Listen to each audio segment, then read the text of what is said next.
ಆರೋಗ್ಯ, ಹಣ ಹಾಗೆ ಸಂಬಂಧಗಳ ಮೇಲೆ ಈ ಸಬ್ ಕಾನ್ಶಿಯಸ್ ಮೈಂಡ್ ಹೇಗೆ ಪರಿಣಾಮ ಬೀರುತ್ತೆ ಅನ್ನೋದನ್ನ ತಿಳ್ಕೊಳ್ಳೋಣ. The sub conscious impact on health, wealth and relationship. ನೀವು ನಿಮ್ಮ ಇಷ್ಟು ದಿನದ ಲೈಫ್ ಜರ್ನಿಲಿ ಯಾವತ್ತಾದ್ರೂ ಒಂದು ಇನ್ಸ್ಟೆನ್ಸಸ್ ನ ನೋಡಿರ್ತೀರಾ, ಹಾಗೆ ಕೆಲವೊಂದಿಷ್ಟು ಸಂದರ್ಭಗಳನ್ನ ಕೇಳಿರ್ತೀರಾ. ಏನದು? ಯಾವುದೋ ಒಬ್ಬ ವ್ಯಕ್ತಿ ತೀರಾ ಅನಾರೋಗ್ಯದಿಂದ ಬಳಲ್ತಾ ಇರ್ತಾನೆ. ಅವನು ಬರೀ ತನ್ನ ವಿಲ್ ಪವರ್ ಇಂದಾನೆ ಅನಾರೋಗ್ಯದಿಂದ ಆರೋಗ್ಯವಂತನಾಗ್ತಾನೆ. ಎಷ್ಟೋ ಕ್ಯಾನ್ಸರ್ ಪೇಷಂಟ್ಗಳು ಸಾಯೋ ಹಂತಕ್ಕೆ ಹೋದ್ರೂ ತನ್ನ ವಿಲ್ ಪವರ್ ಇಂದ ಅವರ ಜೀವನವನ್ನ ಇನ್ನಷ್ಟು ಎಕ್ಸ್ಟೆಂಡ್ ಮಾಡ್ಕೊಂಡಿರ್ತಾರೆ. ಎಷ್ಟೋ ಅನಾರೋಗ್ಯದ ಪರಿಸ್ಥಿತಿಗಳನ್ನ ತಮ್ಮ ಬರೀ ವಿಲ್ ಪವರ್ ಇಂದಾನೆ ಗೆದ್ಬಿಟ್ರು ನೋಡ್ರಿ ಅನ್ನೋ ಉದಾಹರಣೆಗಳನ್ನ ನಿಮ್ಮ ಡೇ ಟು ಡೇ ಲೈಫ್ ಅಲ್ಲಿ, ನಿಮ್ಮ ಜರ್ನಿಲಿ ಯಾವತ್ತಾದ್ರೂ ಒಂದ್ಸರಿ ಕೇಳಿರ್ತೀರ. ಹಾಗೆ ಇನ್ನೊಂದ್ ಕಡೆ ಬಿಸ್ನೆಸ್ ಅಂತ ಬಂದ್ರೆ, ಯಾವುದೋ ಒಬ್ಬ ವ್ಯಕ್ತಿ ಕ್ಯಾಪಿಟಲ್ ಇಲ್ದೇನೆ ಕೋಟ್ಯಾಧಿಪತಿ ಆಗ್ಬಿಟ್ನಂತೆ ಅಂತ ಕೇಳಿರ್ತೀರ. ಇನ್ನು ರಿಲೇಶನ್ಶಿಪ್ಸ್ ಮ್ಯಾಟರ್ಗೆ ಬಂದ್ರೆ, ಯಾರೋ ಇಬ್ರು ವ್ಯಕ್ತಿಗಳು ಪ್ರೀತಿಸ್ತಾ ಇದ್ರು ಅಂದ್ರೆ ಅವರ ಮನೆಯವರು ಎಷ್ಟೇ ಟ್ರೈ ಮಾಡಿದ್ರು ಅವರನ್ನ ಬೇರೆ ಮಾಡಕ್ ಆಗಿರಲ್ಲ. ಇಂತಹ ಕೆಲವೊಂದಿಷ್ಟು ನಿದರ್ಶನಗಳನ್ನ ನೀವು ನೋಡಿರ್ತೀರ. ಇನ್ನು ಕೆಲವೊಂದಿಷ್ಟು ರಿಲೇಶನ್ಶಿಪ್ ಗಳಲ್ಲಿ ಏನು ಮಾಡದೇನೆ ಪದೇ ಪದೇ ಮುರಿದು ಬೀಳ್ತಿರುತ್ತೆ. ಏನ್ ನೀವು ಯಾಕೆ ಹಿಂಗಾಗತ್ತೆ? ಇದರ ಆನ್ಸರ್ ಬೇರೆ ಎಲ್ಲೂ ಹೊರಗಡೆ ಇಲ್ಲ, ನಿಮ್ಮೊಳಗೆ ಅಡಗಿದೆ. ಇದಕ್ಕೆಲ್ಲ ಆನ್ಸರ್ ಏನು ಅಂದ್ರೆ ನಿಮ್ಮ ಸಬ್ ಕಾನ್ಶಿಯಸ್ ಮೈಂಡ್, ಸುಪ್ತ ಮನಸ್ಸು. ಈ ಸಬ್ ಕಾನ್ಶಿಯಸ್ ಮೈಂಡ್ ನಿಮ್ಮ ದೇಹದ ಪ್ರತಿ ಜೀವಕೋಶ ಇದ್ದಂಗೆ, ಸಂಬಂಧಗಳ ಪ್ರತಿ ಭಾವನಾತ್ಮಕ ಅಲೆ ಇದ್ದಂಗೆ, ನಿಮ್ಮ ಆರ್ಥಿಕ ಸ್ಥಿತಿಯ ಪ್ರತಿ ಏರಿಳಿತವನ್ನ ನಿಯಂತ್ರಣ ಮಾಡೋ ಶಕ್ತಿ ಇದ್ದಂಗೆ.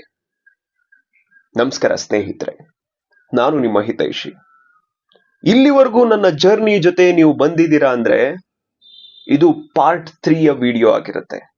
The power of your sub conscious mind book ನ ಪಾರ್ಟ್ 3 ಎಪಿಸೋಡ್. ಇಲ್ಲಿವರೆಗೂ ನೀವು ತುಂಬಾನೇ ಕಲ್ಕೊಂಡು ಬಂದಿರ್ತೀರಾ.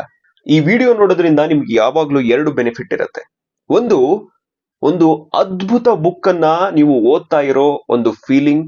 ಇನ್ನೊಂದ್ ಕಡೆ ಈ ವಿಡಿಯೋಗಳ ಮೂಲಕ ನೀವು ಯಾವತ್ತೂ ಹಿಂದೆ ನೋಡಿರದ ಗ್ರೋತ್ ಅನ್ನ ನೀವು ನೋಡ್ತೀರಾ. Trust me. ಸುಮಾರಷ್ಟು ರಿಸರ್ಚ್ ಗಳನ್ನ ಮಾಡಿ, ಒಂದೊಂದೇ ವಿಷಯವನ್ನ ಹೆಕ್ಕಿ ತೆಗೆದು ಬುಕ್ ಅನ್ನ ಓದಿ, ಈ ಬುಕ್ ಅಲ್ಲಿ ಈ ವಿಷಯ ಹೇಳೋದ್ರ ಜೊತೆಗೆ ಇನ್ನಷ್ಟು ಏನು ಆಡ್ ಮಾಡಬೇಕು ಅನ್ನೋದನ್ನು ಸಹಿತ ನಾನು ನಿಮ್ಮ ಮುಂದೆ ತಗೊಂಡ್ಬಂದು ಇಡ್ತಾ ಇರ್ತೀನಿ. ನೀವು ಮಾಡ್ಬೇಕಾಗಿರೋದಿಷ್ಟೇ, ಕಂಟಿನ್ಯೂಸ್ ಆಗಿ ವಿಡಿಯೋಗಳನ್ನ ನೋಡ್ತಾ ಕನ್ಸಿಸ್ಟೆಂಟ್ ಆಗಿ ಆ ವ್ಯಾಲ್ಯೂಸ್ ಅನ್ನ ಅಡಾಪ್ಟ್ ಮಾಡ್ಕೊಂಡಿರಿ. ನಾನು ನಿಮ್ಗೆ ಬರ್ದ್ಕೊಡ್ತೀನಿ. ಹಿಂದೆ ಯಾವತ್ತೂ ನೀವು ಈ ತರ ಗ್ರೋತ್ ಅನ್ನ ಫೀಲ್ ಮಾಡಿರಲ್ಲ. ಅಷ್ಟು ನಿಮ್ಮ ಜೀವನದಲ್ಲಿ ಇಂಪ್ರೂವ್ ಆಗತ್ತೆ. ಏನಾದ್ರೂ ಚಿಕ್ಕ ಪುಟ್ಟ ಮನೆಯಲ್ಲಿ ಸಮಸ್ಯೆಗಳಿದ್ರೆ ಚಿಟಿಕೆ ಹೊಡೆಯೋಷ್ಟರಲ್ಲಿ ಸಾಲ್ವ್ ಮಾಡ್ತೀರಾ. ನಿಮ್ಮ ಬಿಸ್ನೆಸ್ ಅಲ್ಲಿ ಏನಾದ್ರೂ ಲೋ ಇದ್ರೆ ಚಿಟಿಕೆ ಹೊಡೆಯೋಷ್ಟರಲ್ಲಿ ನೀವು ಅಪ್ ಮಾಡ್ತೀರಾ, ಪ್ರಾಫಿಟ್ ಅನ್ನ ಮಾಡ್ತೀರಾ. ನಿಮ್ಮ ರಿಲೇಶನ್ಶಿಪ್ ಅಲ್ಲಿ ಏನಾದ್ರೂ ಪದೇ ಪದೇ ಪ್ರಾಬ್ಲಮ್ ಆಗ್ತಿದ್ರೆ ಚಿಟಿಕೆ ಹೊಡೆಯೋಷ್ಟರಲ್ಲಿ ನೀವು ಅದನ್ನ ಸಾಲ್ವ್ ಮಾಡ್ಕೊಂಡ್ಬಿಡ್ತೀರಾ. ನಿಮ್ಮ ಲೈಫ್ ಅಲ್ಲಿ ಏನೇ ಸಮಸ್ಯೆ ಇದ್ರೂ ಇದನ್ನ ಒಂದು ಮಾಡೋದನ್ನ ಕಲ್ತ್ಬಿಡ್ರಿ. ನಿಮ್ಮ ಲೈಫ್ ಅಲ್ಲಿ ಯಾವತ್ತೂ ನಿಮಗೆ ಸಮಸ್ಯೆ ಅನ್ನೋದು ಕಾಡಲ್ಲ. ಎಸ್ ಸ್ನೇಹಿತರೆ, the power of your sub conscious mind ಬುಕ್ನ ಪಾರ್ಟ್ 3ಗೆ ನಿಮ್ಮೆಲ್ಲರಿಗೂ ಸ್ವಾಗತ. ನಮ್ಮ ಆರೋಗ್ಯ ಬರೀ ಮೆಡಿಸಿನ್ ಇಂದ, ಡಾಕ್ಟರ್ಸ್ ಇಂದ ಮಾತ್ರ ಕಂಟ್ರೋಲ್ ಆಗಲ್ಲ. ಬದಲಾಗಿ ನಮ್ಮ ಆಲೋಚನೆಗಳಿಂದ ಕಂಟ್ರೋಲ್ ಆಗತ್ತೆ. ಪದೇ ಪದೇ ಯೋಚನೆ ಮಾಡೋ ಪ್ರತಿ ಆಲೋಚನೆಗಳು ನಮ್ಮ ಸಬ್ ಕಾನ್ಶಿಯಸ್ ಮೈಂಡ್ ಗ್ರಾಸ್ಪ್ ಮಾಡುತ್ತೆ. ಅದನ್ನ ದೇಹದಲ್ಲಿ ರಾಸಾಯನಿಕ ರೂಪದಲ್ಲಿ ಬದಲಾವಣೆ ಮಾಡುತ್ತೆ. ಕೆಮಿಕಲ್ ಕಾಂಪೋಸಿಷನ್ ನ ಮೂಲಕ ಬದಲಾವಣೆ ಮಾಡುತ್ತೆ.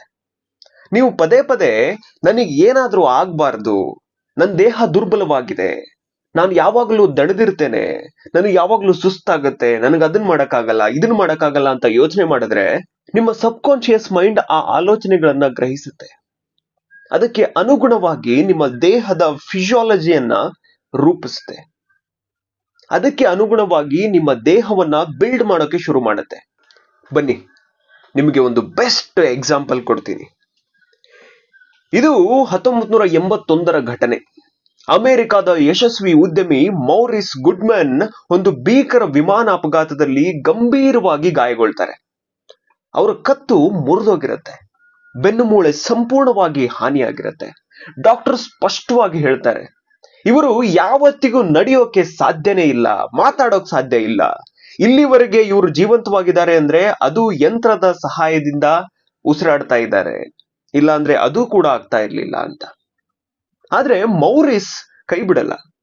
ಅವರು ಐಸಿಯುನಲ್ಲಿ ಮಲಗಿದ್ದಾಗ ಕೇವಲ ಒಂದೇ ಒಂದು ಕೆಲಸ ಮಾಡ್ತಾರೆ. ಪ್ರತಿದಿನ ತಮ್ಮ ಕಣ್ಣುಗಳನ್ನ ಮುಚ್ಚಿ ತಾವು ನಡ್ತಾಡ್ತಿರುವಂತೆ, ಮಾತಾಡ್ತಿರುವಂತೆ, ಆರೋಗ್ಯವಾಗಿ ವಾಪಸ್ ಬರುವಂತೆ ವಿಜುವಲೈಸ್ ಮಾಡಕ್ಕೆ ಶುರು ಮಾಡ್ತಾರೆ. ತಮ್ಮ ಸಬ್ ಕಾನ್ಶಿಯಸ್ ಮೈಂಡ್ಗೆ ಪದೇ ಪದೇ ಸಂದೇಶಗಳನ್ನ ನೀಡ್ತಾ ಇರ್ತಾರೆ. ನಾನು ನಡಿಬಲ್ಲೆ, ನಾನು ಉಸಿರಾಡಬಲ್ಲೆ, ನಾನು ಮಾತಾಡಬಲ್ಲೆ ಅಂತ. ಅಂಡ್ 6 ತಿಂಗಳಾದ್ಮೇಲೆ ನೀವು ಇಮ್ಯಾಜಿನ್ ಕೂಡ ಮಾಡಕ್ಕಾಗಲ್ಲ, ಯಾವುದೇ ಮೆಡಿಸಿನ್ ಇಲ್ಲದೆ, ಯಾವುದೇ ಶಸ್ತ್ರಚಿಕಿತ್ಸೆ ಇಲ್ಲದೆ ಮೌರಿಸ್ ಮೊದಲ ಬಾರಿಗೆ ತಮ್ಮಿಂದ ತಾವೇ ಉಸಿರಾಡೋಕೆ ಶುರು ಮಾಡ್ತಾರೆ. ಒಂದೇ ವರ್ಷದಲ್ಲಿ ಅವರು ನಡೆಯೋಕೆ ಶುರು ಮಾಡ್ತಾರೆ. ಇವತ್ತು ಅವರನ್ನ ಇಡೀ ಜಗತ್ತು ದ ಮಿರಾಕಲ್ ಮ್ಯಾನ್ ಅಂತ ಕರೆಯುತ್ತೆ. ಈ ಕತೆ ಏನ್ ಪ್ರೂವ್ ಮಾಡುತ್ತೆ ಅಂದ್ರೆ, ನೀವು ನಿಮ್ಮ ಸಬ್ ಕಾನ್ಶಿಯಸ್ ಮೈಂಡ್ ಅನ್ನ ವಿಶ್ವಾಸದಿಂದ, ವಿಜುವಲೈಸೇಷನ್ ಇಂದ, ದೃಢತೆಯಿಂದ ತುಂಬಿದಾಗ ನಮ್ಮ ದೇಹ ವಿಜ್ಞಾನದ ಗಡಿಗಳನ್ನ ಮೀರಿ ನಿಲ್ಲುತ್ತೆ ಅಂತ. ಬನ್ನಿ ಈಗ ನಮ್ಮ ಮೋಸ್ಟ್ ಫೇವರೇಟ್ ಥಿಂಗ್, ಹಣದ ಬಗ್ಗೆ ಬರೋಣ. ದ ಮನಿ ಮೈಂಡ್ ಸೆಟ್ ಬಗ್ಗೆ. ಹಣ ಯಾವತ್ತು ಕೇವಲ ಕಠಿಣ ಪರಿಶ್ರಮದಿಂದ, ಹಾರ್ಡ್ ವರ್ಕ್ ಇಂದ ಬರೋದಲ್ಲ.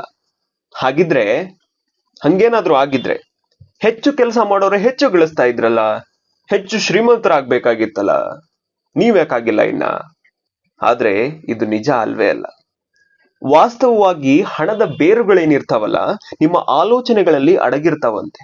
ನೀವು ಹಣದ ಬಗ್ಗೆ ನಕಾರಾತ್ಮಕವಾಗಿ ಯೋಚನೆ ಮಾಡಿದ್ರೆ, ಅಂದ್ರೆ ನನ್ನ ಬಳಿ ಹಣ ಉಳಿಯಲ್ಲ, ಹಣ ನಾಶ ಮಾಡ್ಬಿಡತ್ತೆ, ಹಣ ಇರೋರು ಅಹಂಕಾರಿಗಳು ಅಂತ ನೀವು ಬರೀ ಪದೇ ವಿಚಾರ ಮಾಡ್ತಿದ್ರೆ, ನಿಮ್ಮ ಸಬ್ ಕಾನ್ಶಿಯಸ್ ಮೈಂಡ್ ನಲ್ಲಿ ಆ ಆಲೋಚನೆಗಳು ಗ್ರಹಿಕೆ ಆಗಿ ಹಣ ನಿಮ್ಮ ಜೀವನದಿಂದ ದೂರ ಆಗ್ತಾ ಹೋಗುತ್ತೆ.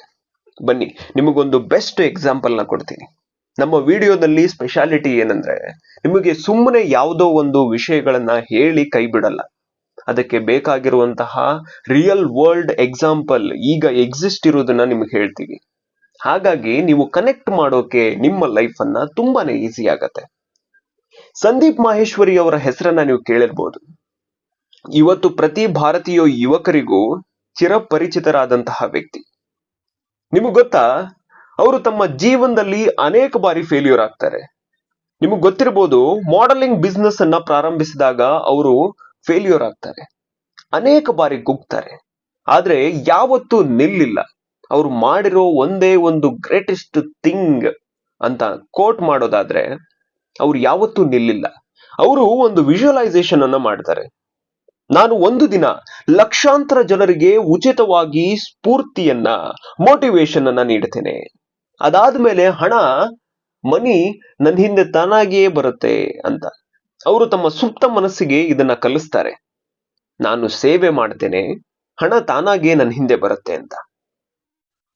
ಇವತ್ತು ಲಕ್ಷಾಂತರ ಜನಕ್ಕೆ ಸೆಮಿನಾರ್ ಮಾಡ್ತಾರೆ, 1 ರೂಪಾಯಿನೂ ತಗೊಳ್ದೆ.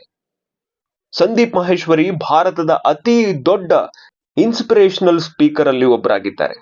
ಮತ್ತೆ ಅವ್ರು ಹೇಗೆ ದುಡಿತಾರೆ? ದುಡ್ಡು ಹೆಂಗ್ ಹಿಂದೆ ಬಂತು? ಇಮೇಜ್ ಬಜಾರ್ ಅಂತ ಅವರ ಒಂದು ಕಂಪನಿ ಇದೆ. ಆ ಕಂಪನಿಯಿಂದ ಕೋಟಿಗಟ್ಟಲೆ ವ್ಯವಹಾರ ನಡೆಸ್ತಾರೆ. ಅವ್ರು ಮಾಡಿರೋ ಕೆಲಸ ಏನ್ ಗೊತ್ತಾ? ಅವರು ಹಣವನ್ನೇ ನೇರ ಗುರಿಯನ್ನಾಗಿ ಇರಿಸ್ಕೊಳ್ಳೇ ಇಲ್ಲ. ಬದಲಾಗಿ ತಮ್ಮ ಸಬ್ ಕಾನ್ಶಿಯಸ್ ಮೈಂಡ್ಗೆ ಒಂದು ಗುರಿಯನ್ನ ತೋರಿಸಿದ್ರು. ಜನರಿಗೆ ಸಹಾಯ ಮಾಡೋದು ನನ್ನ ಮೇನ್ ಮೋಟಿವೇಶನ್. ಅದಾದ್ಮೇಲೆ ಹಣ ತನ್ನಿಂತಾನೇ ನನ್ನ ಹಿಂದೆ ಬರುತ್ತೆ ಅಂತ. ಹಾಗಾಗಿ ಹಣವನ್ನೇ ಮುಖ್ಯ ಗುರಿಯನ್ನಾಗಿಸಿಕೊಳ್ಬೇಡಿ. ಅದ್ರ ಹಿಂದ್ಗಡೆ ಇರುವಂತಹ ನಿಮ್ಮ ಕೆಲಸಗಳನ್ನ, ಹಣ ಬರದೇ ಇದ್ರೂನು ನೀವು ಆ ಕೆಲಸ ಮಾಡಿದ್ರೆ ನಿಮ್ಗೆ ಸ್ಯಾಟಿಸ್ಫ್ಯಾಕ್ಷನ್ ಸಿಗ್ತಾ ಇರಬೇಕು. ದುಡಿಮೆ ಅನ್ನೋದು ನೀವು ಡೈಲಿ ಊಟ ಮಾಡ್ದಂಗೆ, ನೀರು ಕುಡ್ದಂಗೆ ಅಷ್ಟು ಸಲೀಸಾಗಿ ನಡೀತಾ ಇರಬೇಕು. ಆವಾಗ ಹಣ ತನ್ನಿಂತಾನೇ ಬರುತ್ತೆ. ಇದಿಷ್ಟು ಮನಿ ಮ್ಯಾಟರ್ಸ್ ಆಗಿತ್ತು, ಹಣದ ಬಗ್ಗೆ ಆಗಿತ್ತು. ಇವತ್ತಿನ ಕೊನೆಯ topic, relationships and self image. ನಿಮ್ಮ ವ್ಯಕ್ತಿತ್ವ ಹಾಗೆ ರಿಲೇಶನ್ಶಿಪ್ಗಳು. ಸಂಬಂಧ ಕೇವಲ ಭಾವನೆಗಳಿಂದ ಮಾತ್ರ ನಡೆಯಲ್ಲ. ಅವು ನಿಮ್ಮ ಆತ್ಮಚಿತ್ರ, ಸೆಲ್ಫ್ ಇಮೇಜ್ ಹಾಗೆ ವಿಶ್ವಾಸದಿಂದ ನಡೆಯುತ್ತೆ. ನೀವು ಯಾವಾಗ್ಲೂ ನಿಮ್ಮೊಳಗೆ, ಯಾರು ನನ್ನನ್ನ ಇಷ್ಟಪಡಲ್ಲ, ನಾನು ಪ್ರೀತಿಗೆ ಯೋಗ್ಯನಲ್ಲ, ನನ್ನ ಸಂಬಂಧಗಳು ಯಾವತ್ತೂ ಯಶಸ್ವಿಯಾಗಿ ನಡೆಯೋದೇ ಇಲ್ಲ ಅಂತ ಪದೇ ಹೇಳ್ತಾ ಇದ್ರೆ, ಸಬ್ ಕಾನ್ಶಿಯಸ್ ಮೈಂಡ್ ಅದನ್ನ ನಿಜ ಅಂತ ನಂಬಿಡುತ್ತೆ. ಅದೇ ಅನುಭವಗಳನ್ನ ನೀವು ಪದೇ ಅನುಭವಿಸ್ತಿರ್ತೀರ. ಅನೇಕ ಜನ ನೀವು ನೀವು ನೋಡ್ತಿರ್ಬೋದು, ಎಷ್ಟೋ ರಿಲೇಶನ್ಶಿಪ್ಗಳು ಪದೇ ಪದೇ ಮುರಿದು ಬೀಳ್ತಾ ಇರುತ್ತೆ. ಯಾಕಂದ್ರೆ ಅವರು ತಮ್ಮ ಸಬ್ ಕಾನ್ಶಿಯಸ್ ಮೈಂಡ್ ನಲ್ಲಿ ಅಂತಹ ಒಂದು ನಂಬಿಕೆಯನ್ನ ಮೂಡಿಸ್ಬಿಟ್ಟಿರ್ತಾರೆ. ಅದೇ ನೀವು ನಿಮ್ಮ ಸಬ್ ಕಾನ್ಶಿಯಸ್ ಮೈಂಡ್ ಅಲ್ಲಿ ನಿಮ್ಮನ್ನ ನೀವೇ ಪ್ರೀತಿ ಮತ್ತು ಗೌರವಕ್ಕೆ ಯೋಗ್ಯನಾಗಿದ್ದೀನಿ ನಾನು, ನಮ್ಮ ಸುತ್ತಲೂ ಅಂತಹ ಶಕ್ತಿಗಳೇ ತುಂಬಿಕೊಂಡಿದೆ ಅಂತ ವಿಜುವಲೈಸ್ ಮಾಡಕ್ಕೆ ಶುರು ಮಾಡಿದಾಗ ಮಿರಾಕಲ್ ಆಗತ್ತೆ. ಹಾಗಾದ್ರೆ ಈ ಸಂಬಂಧಗಳನ್ನ ಸುಧಾರಿಸೋದು ಹೆಂಗೆ, ಇಂಪ್ರೂವ್ ಮಾಡೋದು ಹೆಂಗೆ, the way to better relationships ಹೆಂಗೆ? ಏನು ಮಾಡ್ಬೇಕಾಗಿಲ್ಲ. ಪ್ರತಿದಿನ ಬೆಳಗ್ಗೆ ಎದ್ದು ಕೂಡ್ಲೆ ನಾನು ಪ್ರೀತಿ ಮತ್ತು ಗೌರವಕ್ಕೆ ಯೋಗ್ಯನಾಗಿದ್ದೇನೆ, ನನ್ನ ಜೀವನದಲ್ಲಿ ನಿಜವಾಗಿಯೂ ಸ್ಥಿರ ಸಂಬಂಧಗಳಿವೆ, ನೀವು ಸಂತೋಷವಾಗಿರುವಾಗ, ಸುರಕ್ಷಿತವಾಗಿರುವಾಗ, ನಿಮಗೆ ಯಾವ ತರ ಪ್ರೀತಿ ಸಿಕ್ಕಿರುತ್ತಲ್ಲ ಆ ಪ್ರೀತಿಯನ್ನ ನೆನಪು ಮಾಡ್ಕೊಳ್ಳಿ, ಆ ಭಾವನೆಗಳನ್ನ ಅನುಭವಿಸಿ, ಪದೇ ಪದೇ ಪದೇ ಪದೇ ರಿಪೀಟ್ ಮಾಡ್ತಾ ಇರಿ. ನೆನ್ಪಿಟ್ಕೊಳ್ಳಿ, ನಿಮ್ಮೊಳಗೆ ನೀವು ಏನನ್ನ ಅನುಭವಿಸ್ತೀರೋ ಅದೇ ನಿಮ್ಮ ಹೊರಗೆ ಆಕಾರ ಪಡಿತಿರತ್ತೆ. ನೀವು ಹೊರಗೆ ಕಾಣೋದು ಬರೀ ಕೇವಲ ಆಕಾರ ಪಡಿತಾ ಇರತ್ತೆ. ಹಾಗಾದ್ರೆ ನಾವು ಇವತ್ತು ಏನೇನನ್ನ ಕಲ್ತ್ವಿ? ಈ ಸಬ್ ಕಾನ್ಶಿಯಸ್ ಮೈಂಡ್ ಆರೋಗ್ಯವನ್ನ ಹೇಗೆ ಬೇಕಾದ್ರೂ ನಿಯಂತ್ರಣ ಮಾಡಬಹುದು, ಯಾವುದೇ ಪವಾಡಗಳನ್ನು ಬೇಕಾದ್ರೂ ಮಾಡಬಹುದು. ಹಣದ ಬೇರುಗಳು ಯಾವುದೇ ಹೊರ ಪ್ರಪಂಚದಲ್ಲಿ ಇರಲ್ಲ, ನಿಮ್ಮ ಯೋಚನೆಗಳ ಒಳಗೆ ಅಡಗಿರುತ್ತೆ. ಸಂಬಂಧಗಳ ಸೌಂದರ್ಯ ನಿಮ್ಮ ಆತ್ಮಗೌರವ ಹಾಗೆ ವಿಶ್ವಾಸದ ಮೇಲೆ ನಿಂತಿರುತ್ತೆ. ಹಾಗೆ 2 ವಂಡರ್ಫುಲ್ ಎಕ್ಸಾಂಪಲ್ ಗಳನ್ನ ನೋಡಿದ್ವಿ. ಮೌರಿಸ್ ಗುಡ್ಮ್ಯಾನ್ ಹಾಗೆ ಸಂದೀಪ್ ಮಾಹೇಶ್ವರಿ ಅಂತಹ ಜನರು ತಮ್ಮ ಲೈಫ್ ಅನ್ನ ಹೇಗೆ ಕಟ್ಕೊಂಡ್ರು ವಿಲ್ ಪವರ್ ಇಂದ, ಸಬ್ ಕಾನ್ಶಿಯಸ್ ಮೈಂಡ್ ಇಂದ ಅಂತ. ನೀವು ನಿಮ್ಮ ಮನಸ್ಸಿಗೆ ನಿರ್ದೇಶನ ನೀಡಿದ್ರೆ ಇಡೀ ಪ್ರಪಂಚವೇ ನಿಮಗಾಗಿ ದಾರಿ ಮಾಡಿಕೊಡುತ್ತೆ ಅಂತ. ಫೈನಲ್ ಥಾಟ್ ಏನು? ನಿಮ್ಮ ಸಬ್ ಕಾನ್ಶಿಯಸ್ ಮೈಂಡ್ ನಿಮ್ಮ ಜೀವನದ ಅಡಿಪಾಯ ಇದ್ದಂಗೆ. ಅದನ್ನ ಭಯ, ಅಸುರಕ್ಷತೆ ಹಾಗೂ ನಕಾರಾತ್ಮಕತೆಯಿಂದ ತುಂಬಬೇಡಿ. ಅದರ ಫಲಿತಾಂಶವು ಹಂಗೆ ಬರುತ್ತೆ. ನೀವು ಅದಕ್ಕೆ ಪ್ರೀತಿ ತುಂಬಿ, ಶಕ್ತಿ ತುಂಬಿ, ವಿಶ್ವಾಸದಿಂದ ಹೇಳಿ, ಸ್ಪಷ್ಟ ಚಿತ್ರಣಗಳನ್ನ ತುಂಬಿ, ನಿಮ್ಮ ಜೀವನ ಮಿರಾಕಲ್ ಆಗಿ ಕನ್ವರ್ಟ್ ಆಗುತ್ತೆ. ನಿಮ್ಮ ದೇಹ, ನಿಮ್ಮ ಸಂಪತ್ತು, ನಿಮ್ಮ ಸಂಬಂಧಗಳು ಎಲ್ಲವೂ ನಿಮ್ಮೊಳಗೆ ಪ್ರಾರಂಭವಾಗತ್ತೆ. ಈಗ ಡಿಸೈಡ್ ಮಾಡಿ, ನಿಮ್ಮೊಳಗೆ ಪ್ರಪಂಚವನ್ನ ಬದಲಾಯಿಸುವ ಶಕ್ತಿ ಇದೆ. ನೀವು ಅದನ್ನ ಬದಲಾಯಿಸ್ತೀರಾ ಇಲ್ಲ ಹಾಗೆ ಇಟ್ಕೊಳ್ತೀರಾ ಅಂತ. ನೆಕ್ಸ್ಟ್ ಪಾರ್ಟ್ ನಾಳೆ ದಿನ ನೀವೇನ್ ನೋಡ್ತೀರಾ ಅಂದ್ರೆ, ನಿದ್ರೆ, ಕನಸುಗಳು, ಸ್ವಯಂ ಸೂಚನೆಗಳು, ಅಲೌಕಿಕ ಶಕ್ತಿ, the power of sleep and dreams. ಈ ಭಾಗದಲ್ಲಿ ನೀವೇನೇನ್ ತಿಳ್ಕೊಳ್ತೀರಾ ಅಂದ್ರೆ, ನಿದ್ರೆ ಮಾಡೋ ಸಮಯದಲ್ಲಿ ಸಬ್ ಕಾನ್ಶಿಯಸ್ ಮೈಂಡ್ ಹೆಂಗೆ ವರ್ಕ್ ಆಗುತ್ತೆ, ಕನಸುಗಳ ಭಾಷೆ ಮತ್ತು ಸಂಕೇತಗಳು ಯಾವ್ಯಾವು, ಮಲಗೋ ಮೊದಲು 5 ನಿಮಿಷಗಳು ನಿಮ್ಮ ಇಡೀ ಜೀವನವನ್ನ ಹೆಂಗೆ ಬದಲಾಯಿಸಬಹುದು ಅನ್ನೋದ್ರ ಬಗ್ಗೆ ಕಲಿತೀರಾ. ಇದಿಷ್ಟು ಇವತ್ತಿನ ವಿಡಿಯೋ ಆಗಿತ್ತು.